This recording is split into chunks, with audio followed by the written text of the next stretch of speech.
Last Friday, I sat in my dark oak library for 2 solid hours, sipping dandelion tea while I signed 3 cease and desist letters drafted by my corporate legal team. 3 letters, 3 people, 3 amputations, and I felt nothing but the clean, cold relief of a woman who finally stopped pretending that loyalty is supposed to bleed you dry. Now, before I walk you through who those 3 people were and exactly how I incinerated every bridge they thought they owned, I need you to understand something that took me 6 decades of burns to learn. There is one master secret, one irreversible truth about aging that nobody in your life wants you to discover, because the moment you do, they lose all power over you forever. I will hand you that secret at the end, but you will earn it by listening to every word I say first, because if I give it to you now, your soft mind will dismiss it. You are not ready, not yet. Let me tell you the most dangerous lie circulating in every retirement seminar, every church pew, every Thanksgiving table across this country. They tell you that growing old means gathering people around you. They say the enemy of old age is loneliness, and the cure is company. Fill the house, keep the phone ringing, accept every invitation. Let family stay close. They package this lie in greeting cards and doctor's advice and sentimental movies where the grandmother dies, surrounded by 40 weeping relatives holding her wrinkled hands. That is the fantasy. Here is the autopsy report nobody reads. The majority of elderly people who lose everything, their money, their property, their dignity, their sanity, lose it not to strangers, but to the people sitting in their living room, calling them family, calling them friend, calling them client. The predator does not break into your house. You gave the predator a key, a bedroom, and your power of attorney. And you did it because this society, this system, programmed you to believe that a woman my age, a black woman my age, has no right to solitude without being labeled crazy, selfish, or senile. I built a multifamily real estate portfolio from nothing. From a woman whose grandmother picked cotton and whose mother cleaned hotel rooms until her knees gave out at 53. I did not inherit wealth. I manufactured it with discipline so vicious that it would make your favorite influencer cry into their avocado toast. And on the morning of my 80th birthday, I walked into my own living room, expecting a quiet celebration, maybe a small cake, maybe the silence I have earned.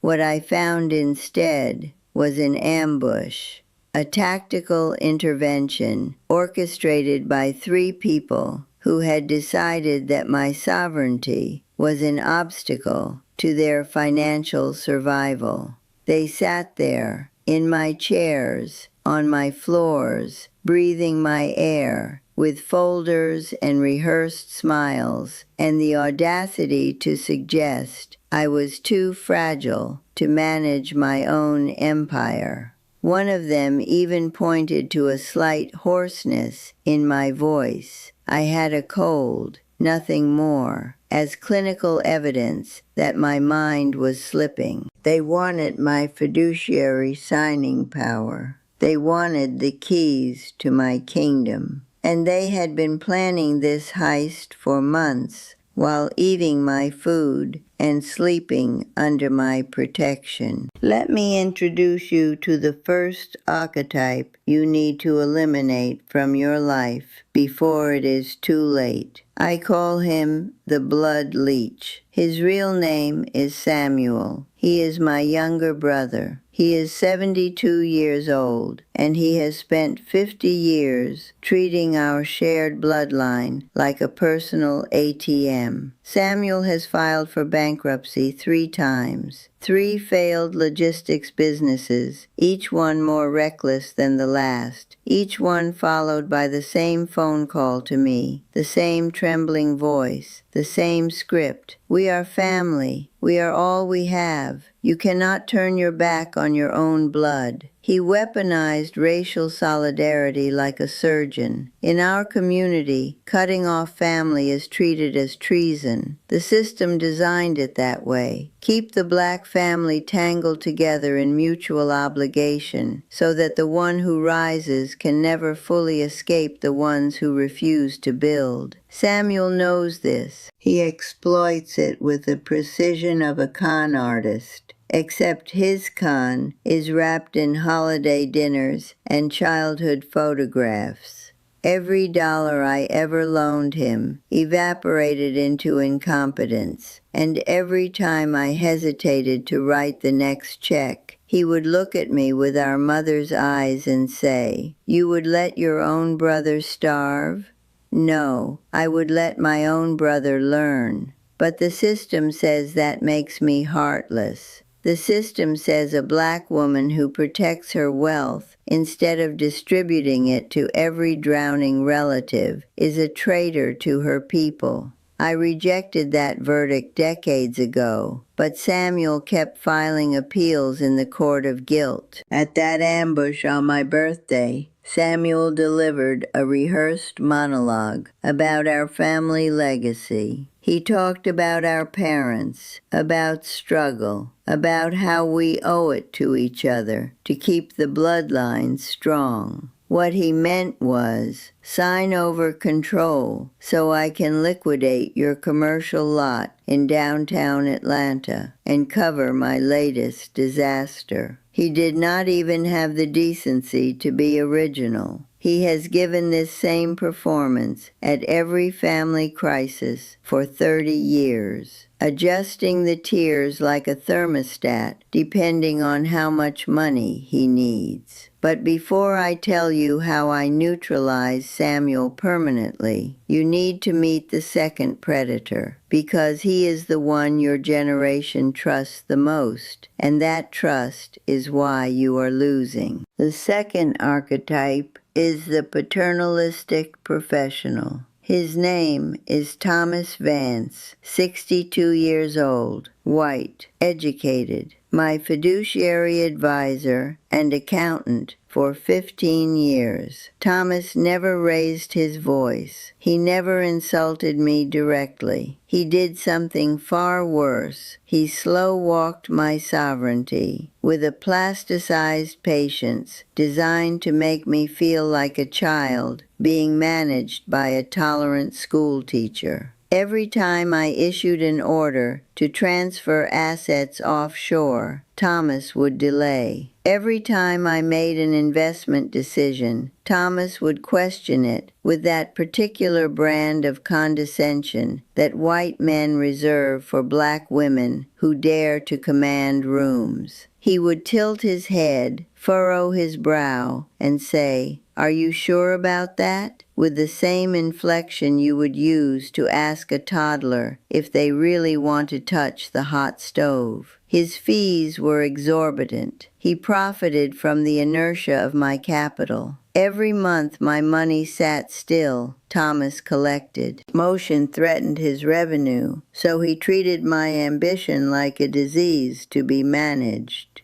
And here is the part that should terrify you. Thomas was not working alone. My cybersecurity architecture intercepted messages between Thomas and Samuel 3 days before the ambush. They were already projecting the sale of my commercial property, already dividing proceeds that did not belong to them, already assuming that one theatrical birthday intervention would put them in the driver's seat of my financial life. Thomas planned to use Samuel as a legal front to have me interdicted, declared mentally incompetent, and assume total control of my funds under the medical disguise of preventive geriatric crisis management. A white man in a suit using a black man's desperation to cage a black woman's empire. If that is not the system operating at peak efficiency, I do not know what is. Now, the third archetype, and this one is the most insidious because she wore the mask of friendship so convincingly that I almost missed the knife. I call her the social spy. Her name is Beatrice, 78 years old. My supposed confidant from our book club, a woman who squandered her own fortune on vanity and bitterness and now survives on the fumes of proximity to women who still have power. Beatrice did not want my friendship. She wanted surveillance access. Every time she visited for tea, she would excuse herself to use the powder room and detour through my medicine cabinet. She cataloged my prescriptions. She monitored what I ate, how I walked, whether my hands trembled, whether I repeated a sentence. And every scrap of distorted intelligence she gathered, she funneled directly to Samuel, hoping to be rewarded with a generous slice of my estate or first dibs on my jewelry when I was supposedly committed to a facility. Beatrice is what happens when a woman refuses to build her own fortress and decides instead to burrow into yours like a termite wearing perfume. Society tells you that a woman my age needs female companionship, that isolation is dangerous, that book clubs and bridge games are medicine. What they do not tell you is that some of those companions are not there to read with you. They are there to read you, to measure your decline, to report your vulnerabilities to the people circling your assets. Beatrice was not my friend. She was an intelligence operative embedded in my social life, and I fed her disinformation for weeks before I made my move. If you are still watching this and recognizing one of these three faces in your own life, type strength in the comments right now and keep listening, because I am about to teach you exactly how I destroyed all three of them in 72 hours without raising my voice, without shedding a tear, and without losing a single night of sleep. I call it the triple guillotine, and it fell on day 6. On the morning after the ambush, I did not argue. I did not plead. I did not explain myself. Explanation is a currency you spend when you believe the other person deserves to understand you. These three deserve nothing but consequences. I stood up from my chair with the posture I have maintained for 80 years, removed my reading glasses, and looked each of them in the eyes for 10 seconds of absolute silence.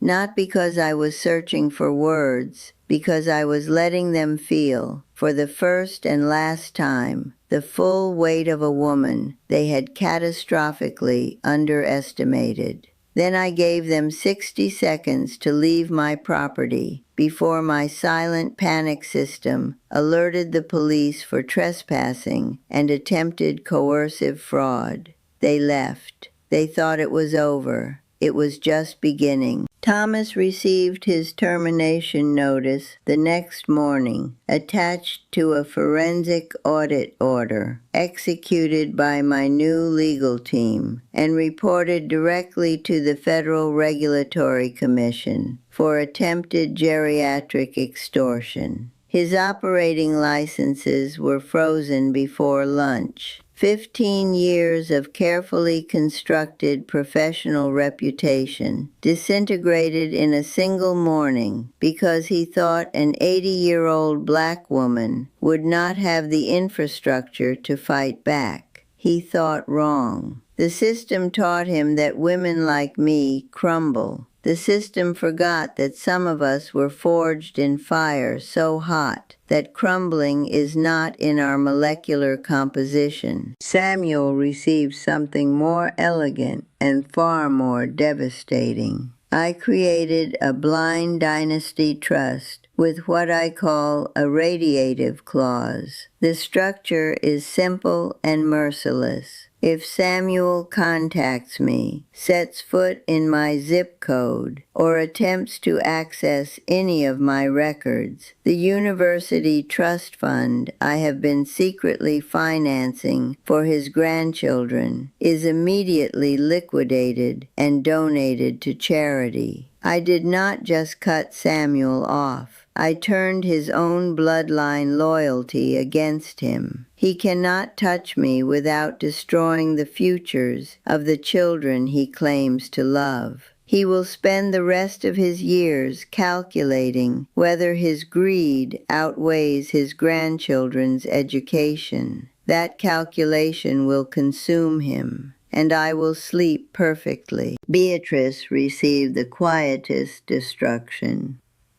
I compiled a dossier, dates, photographs, intercepted messages, proving that she had been leaking confidential medical gossip about multiple club members, not just me.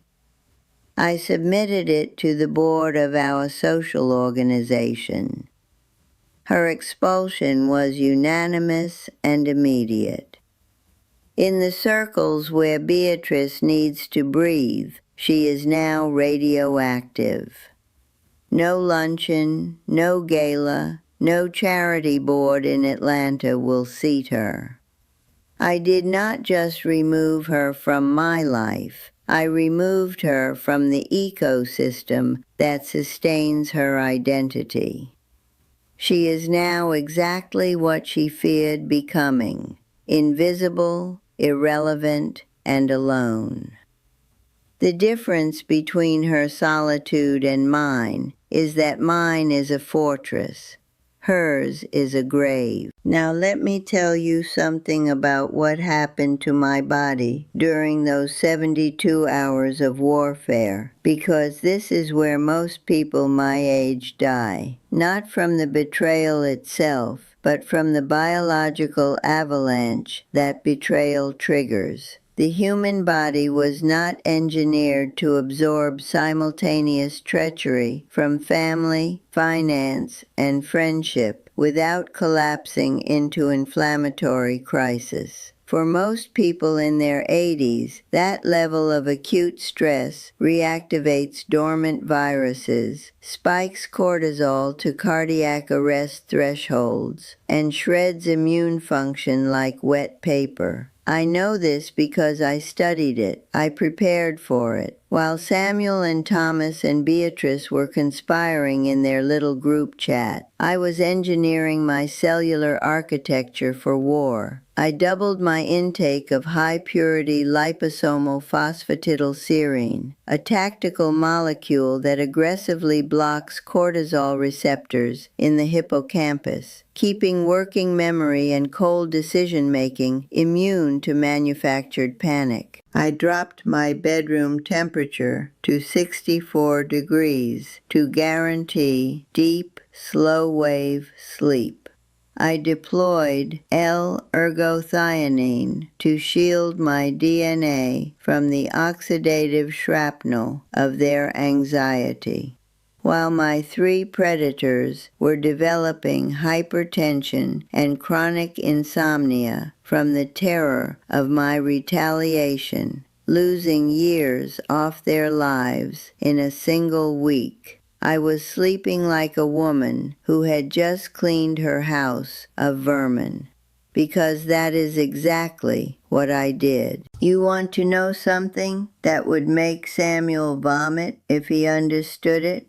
The money he tried to steal from me has tripled in value since I cut him loose, not because of market luck, because parasites are expensive. Every dollar you spend managing a toxic relationship, the lawyers, the emotional recovery, the medical bills from stress, the lost sleep, the compromised decisions, is a dollar that is not compounding in your favor. I ran the numbers after the triple guillotine fell. Over 15 years, the combined cost of tolerating Samuel's rescues, Thomas's inflated fees, and Beatrice's intelligence leaks amounted to more than what most families in this country will earn in a generation. That is not a metaphor. That is an audit. Cutting them did not cost me anything. Keeping them was bankrupting me in slow motion, and I was too disciplined to let it continue one more fiscal quarter. And here is what the world refuses to accept about a black woman who chooses strategic solitude in her 8th decade.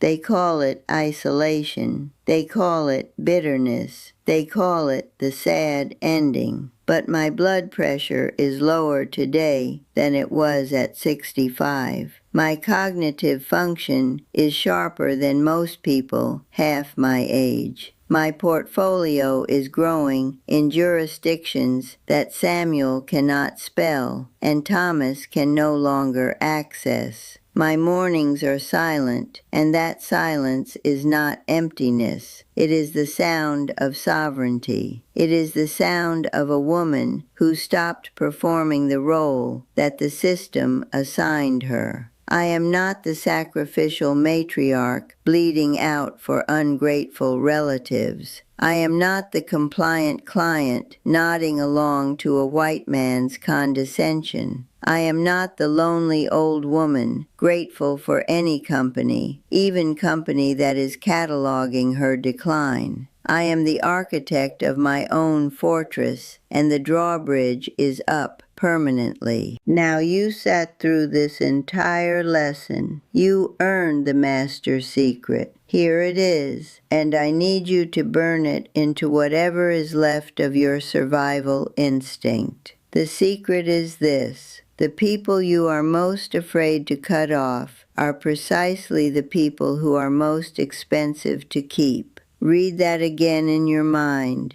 The brother you cannot bear to disappoint is the one billing you the most. The professional you trust because he has been around the longest is the one stealing the most. The friend you would feel guilty abandoning is the one mapping your weaknesses in real time. Fear of cutting them off is not love. It is not loyalty. It is a tax. A tax the system levies on people, especially black women, who dare to accumulate power. The system does not want you to be alone, because alone you are ungovernable. Alone, nobody can forge your signature. Alone, nobody can photograph your bank statements. Alone, nobody can weaponize your cold symptoms into a competency hearing. The loneliness they threaten you with is the very weapon that makes you invincible, and they know it, which is why they work so hard to make you terrified of it. I am 80 years old.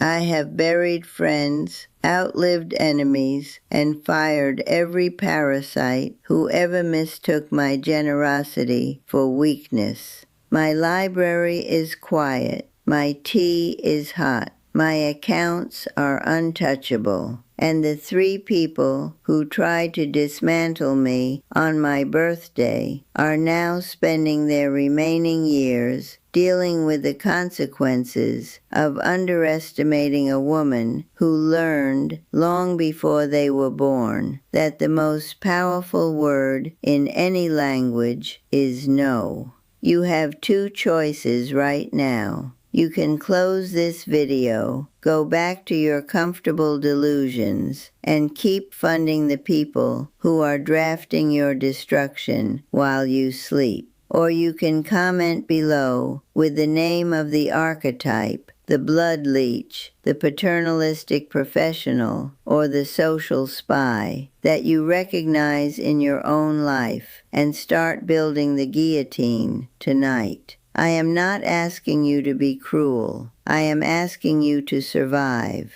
because nobody else at your dinner table is asking you that. They are too busy measuring the curtains for after you are gone.